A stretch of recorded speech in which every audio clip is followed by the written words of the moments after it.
Welcome to your channel 80 and above. ধারাবাহিক class পেতে এবং ওয়েস্ট বেঙ্গল স্টেট ইউনিভার্সিটির সেকেন্ড সেমিস্টার AEC ইংলিশে 80% প্লাস মার্কস তুলতে এখনই চ্যানেলটিকে সাবস্ক্রাইব করে নোটিফিকেশান অন করে রাখো ফর ইয়োর বেটার রেজাল্ট। আগে আমরা দেখে নেব পোয়েট্রি থেকে কী সিলেবাস আছে। আমাদের মাত্র দুটি পোয়েট্রি পড়তে হবে এবং দুটি প্রোজ পড়তে হবে। দুটি পোয়েট্রির মধ্যে রয়েছে all the world's a stage by William Shakespeare এবং the wild swans at Coole by W.B. Yeats. সবার প্রথমে আমরা দেখে নেব আমাদের ফার্স্ট কবিতা all the world's a stage by William Shakespeare.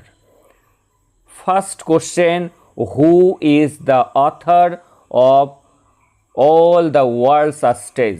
এটি কে লিখেছেন? এই কবিতাটি লিখেছেন William Shakespeare. All the world's a stage is an excerpt from which play? এটি কোন কবিতা, কোন নাটক থেকে নেওয়া হয়েছে? এটি নেওয়া হয়েছে অ্যাজ ইউ লাইক ইট, এখান থেকে এটি নেওয়া হয়েছে।